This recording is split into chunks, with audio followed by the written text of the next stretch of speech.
Les gens ne veulent pas aimer, ils veulent être rassurés. C'est la vérité brutale que personne n'ose dire. Ce que tu appelles amour n'est qu'une recherche pathologique de sécurité émotionnelle.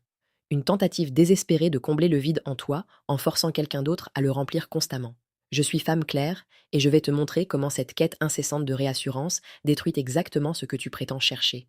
Regarde autour de toi, observe ces couples qui se disent je t'aime 10 fois par jour, ces femmes qui demandent constamment est-ce que tu m'aimes encore, est-ce que tu penses à moi, est-ce que je te manque, ces hommes qui vérifient obsessionnellement où elle est, avec qui, pourquoi elle n'a pas répondu immédiatement. Aucun de ces comportements n'a quoi que ce soit à voir avec l'amour. Ce sont des demandes de réassurance déguisées en affection. Des tentatives frénétiques de confirmer encore et encore que l'autre est toujours là, qu'il tient toujours à toi, qu'il ne va pas partir. Cette anxiété constante, ce besoin incessant de confirmation, c'est ça que la société moderne appelle l'amour. Mais ce n'est pas de l'amour, c'est de la mendicité émotionnelle. Parlons de ce qui se passe réellement quand tu demandes à quelqu'un de te rassurer. Tu lui dis est-ce que tu m'aimes? Il répond oui, bien sûr. Tu te sens mieux. Pendant combien de temps? 1 heure? Un jour? Puis l'anxiété revient. Parce que la réassurance ne traite jamais la cause. Elle ne fait que masquer temporairement le symptôme. La cause, c'est ton incapacité à te suffire à toi-même émotionnellement. Ta croyance fondamentale que tu n'as pas de valeur à moins que quelqu'un d'autre ne te la confirme. Alors tu demandes à nouveau. Et encore. Et encore. Chaque demande creuse un peu plus profondément le puits de ton insécurité. Parce que si tu avais vraiment confiance en ton amour, en sa présence, en sa loyauté, tu n'aurais pas besoin de demander. Le fait même que tu demandes prouve que tu ne crois pas vraiment à la réponse. Alors aucune quantité de réassurance ne sera jamais suffisante. Tu es dans un cycle sans fin. Une addiction à la validation externe qui ne peut jamais être satisfaite parce qu'elle vient du mauvais endroit. Regarde ce que cette demande constante fait à lui. Au début, il te rassure volontiers. Il dit les mots que tu veux entendre. Mais avec chaque répétition, quelque chose change. Les mots deviennent mécaniques, automatiques, vidés de sens. Parce qu'il réalise quelque chose de fondamental. Tu ne l'écoutes pas vraiment, tu ne crois pas vraiment ce qu'il dit, tu cherches juste un fixe temporaire pour ton anxiété.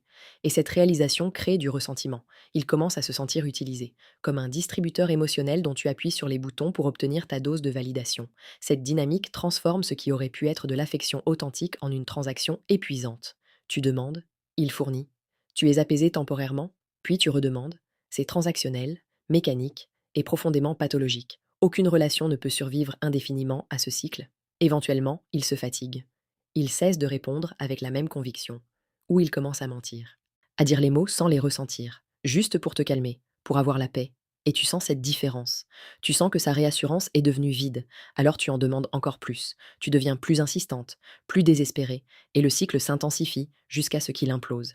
Parlons de ce qui manque chez les gens qui cherchent constamment la réassurance.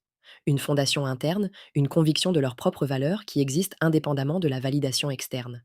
Cette fondation se construit dans la solitude, dans la capacité à être seul sans se sentir seul, dans l'accomplissement de choses par toi-même, pour toi-même, sans audience.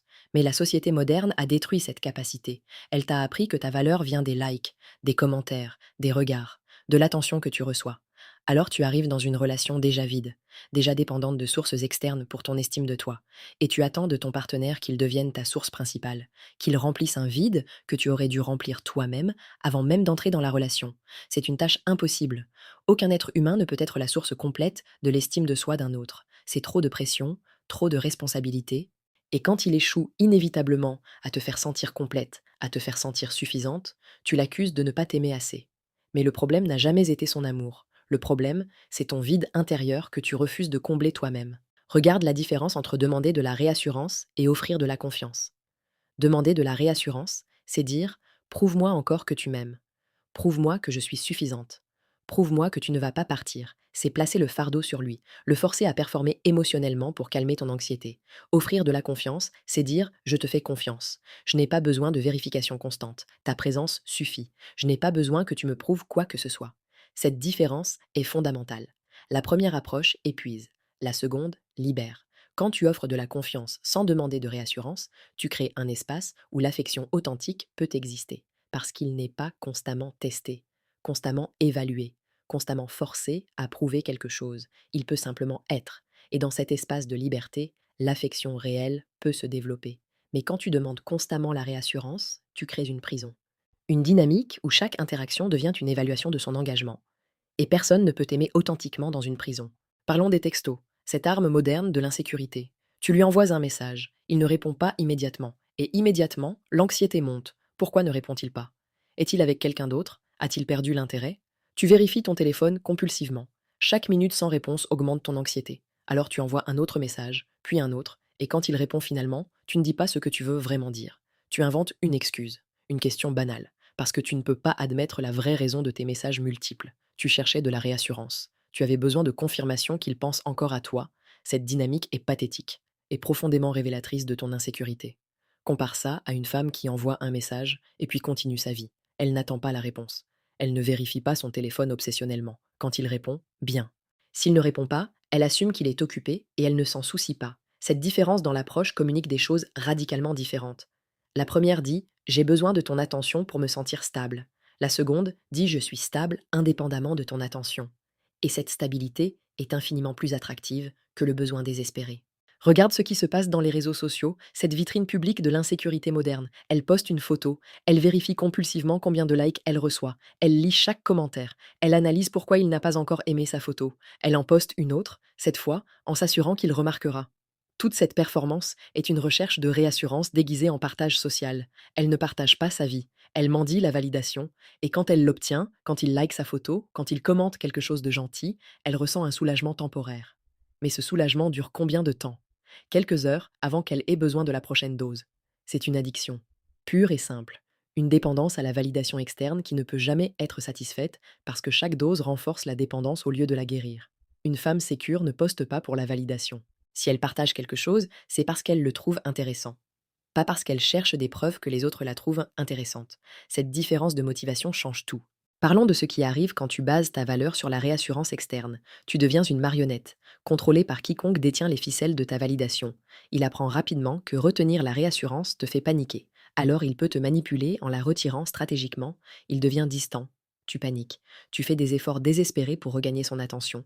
Il te donne un peu de réassurance. Tu es soulagé. Tu récompenses ce comportement. Il apprend que créer de l'insécurité en toi lui donne du pouvoir. Alors il le fait plus fréquemment. Ce cycle crée une dynamique toxique où ton bien-être émotionnel est complètement dépendant de son humeur, de son attention, de sa volonté de te rassurer. Tu as abandonné tout pouvoir, toute autonomie émotionnelle. Tu es devenue complètement dépendante de quelqu'un qui peut maintenant te contrôler totalement simplement en modifiant son niveau de réassurance. C'est de l'esclavage émotionnel, volontaire, auto-infligé. Mais esclavage quand même. Regarde la différence entre l'amour et le besoin de réassurance. L'amour dit: je t'apprécie pour qui tu es, je choisis d'être avec toi, je n'ai pas besoin de confirmation constante parce que je fais confiance à mes propres choix.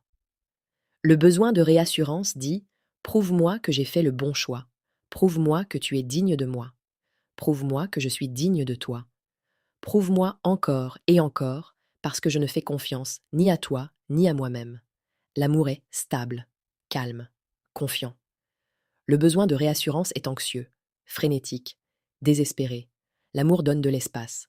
La réassurance étouffe. L'amour fait confiance. La réassurance surveille. L'amour est généreux. La réassurance est extractive. Ce sont des états opposés, mutuellement exclusifs. Tu ne peux pas vraiment aimer quelqu'un tant que tu as besoin de lui pour te rassurer, parce que ton besoin empoisonne tout. Il transforme chaque interaction en transaction, chaque mot en monnaie d'échange pour ta stabilité émotionnelle. Ce n'est pas de l'amour, c'est de l'exploitation mutuelle. Parlons de ce qui se passe la nuit, ces heures où l'anxiété est la plus forte. Il dort à côté de toi. Tu es éveillé, ton esprit tourne. Tu te demandes s'il t'aime vraiment, s'il pense à d'autres femmes, s'il va te quitter. Ces pensées obsessionnelles te consument. Alors tu le réveilles. Tu crées une urgence émotionnelle, un besoin soudain de connexion, de confirmation. Il se réveille, confus. Il te rassure parce qu'il est à moitié endormi et veut juste retourner dormir. Mais sa réassurance n'est pas assez convaincante parce qu'elle vient d'un état de semi-conscience. Alors tu es encore plus anxieuse. Tu interprètes son manque d'enthousiasme comme une preuve qu'il ne t'aime plus. Cette scène se répète, nuit après nuit, jusqu'à ce qu'il commence à ressentir ton réveil nocturne comme une agression, un vol de son repos pour alimenter ton anxiété insatiable. Compare ça à une femme qui ressent les mêmes pensées anxieuses mais qui ne les impose pas à lui. Elle reconnaît ses pensées comme ses propres démons, ses propres insécurités, elle les gère seule, elle médite, elle respire, elle se rappelle à elle-même qu'elle est complète, sans validation externe, et elle le laisse dormir en paix. Cette discipline crée du respect. Il dort mieux, il est plus reposé, il associe sa présence avec la paix, pas avec le drame émotionnel nocturne. Regarde ce que font les gens quand ils n'obtiennent pas la réassurance qu'ils cherchent. Ils créent des crises. Il provoque des disputes. Parce qu'au moins, dans une dispute, il y a de l'intensité, de l'attention, une forme tordue de connexion. C'est préférable pour une personne affamée de réassurance au calme, indifférent. Alors elle crée des problèmes où il n'y en a pas. Elle interprète chaque action neutre comme une offense, chaque silence comme un rejet.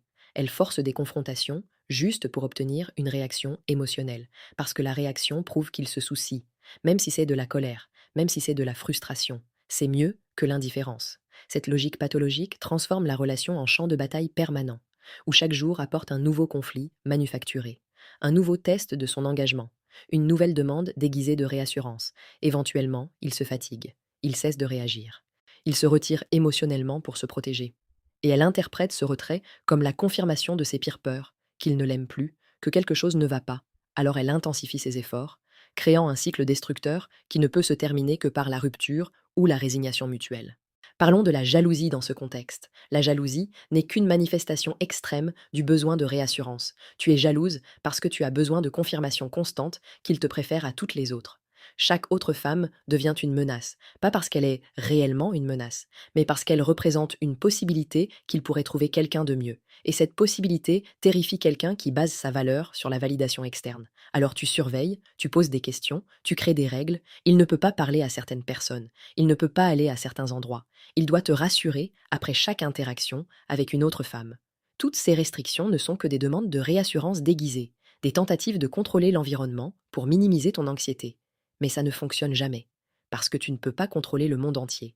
Il y aura toujours une autre femme, une autre situation. Une nouvelle raison de douter. La seule solution est de cesser de baser ta sécurité sur son comportement, de construire une fondation interne si solide que d'autres femmes ne représentent aucune menace. Parce que tu sais ta valeur. Tu n'as pas besoin qu'il te la confirme en rejetant toutes les autres. Regarde ce qui arrive dans les relations où les deux partenaires cherchent la réassurance. C'est un désastre. Deux personnes vides qui tentent de se remplir mutuellement, chacune demandant à l'autre de lui donner ce qu'elle ne peut pas se donner à elle-même. Le résultat est une escalade constante. Elle demande «Est-ce que tu m'aimes?» Il répond «Oui» mais demande immédiatement «Est-ce que toi tu m'aimes?» Aucun des deux ne peut vraiment rassurer l'autre parce qu'ils sont tous deux trop insécures pour offrir une validation stable. Alors ils créent des rituels, des déclarations d'amour quotidiennes obligatoires, des messages constants, des vérifications régulières, tout cela pour maintenir artificiellement un sentiment de sécurité qui s'effondre immédiatement dès qu'un des rituels est interrompu. Cette relation n'est pas une connexion, c'est une codépendance. Deux personnes qui s'accrochent l'une à l'autre, non pas par amour, mais par terreur de la solitude. Et cette terreur crée exactement le scénario qu'ils craignent. Parce que personne ne peut respecter quelqu'un qui s'accroche désespérément. Alors le respect meurt, puis l'attraction, puis l'affection. Il ne reste que l'habitude et la peur. Et c'est sur cette fondation pathétique que des millions de couples modernes sont construits. Parlons de ce qu'il faudrait pour briser ce cycle. Il faudrait que tu fasses quelque chose de radical, que tu arrêtes complètement de chercher la réassurance externe, que tu cesses de demander s'il t'aime, que tu cesses de vérifier ton téléphone compulsivement, que tu cesses de créer des tests, que tu assumes simplement qu'il est là parce qu'il choisit d'être là, et que si demain il choisit de partir, tu survivras. Cette acceptation de l'impermanence, de l'incertitude fondamentale de toute relation, est terrifiante pour quelqu'un habitué à chercher la sécurité constante. Mais c'est la seule voie vers la paix, vers une relation qui n'est pas basée sur la peur, mais sur le choix. Tu dois construire ta propre fondation, ta propre source de valeur, ta propre capacité à être heureuse seule. Et seulement quand tu as atteint ce point, quand tu n'as vraiment besoin de personne pour te valider, tu peux entrer dans une relation saine. Parce qu'à ce moment, tu n'es plus là pour être rassuré. Tu es là parce que tu apprécies sa compagnie, parce que sa présence ajoute à ta vie au lieu de la définir. Cette différence est absolue. Regarde les rares personnes qui ont accompli cela, qui ont construit une sécurité interne si solide qu'elles n'ont besoin de réassurance de personne. Elles sont calmes, sereines. Elles ne demandent pas, elles n'exigent pas, elles ne testent pas. Elles observent, elles apprécient, elles participent, mais elles ne s'accrochent jamais. Cette qualité est magnétique. Les gens sont attirés par cette stabilité, cette absence de besoin, parce que c'est si rare, si rafraîchissant. Être avec quelqu'un qui ne demande rien, qui n'a pas besoin d'être constamment rassuré, qui fait confiance sans vérification.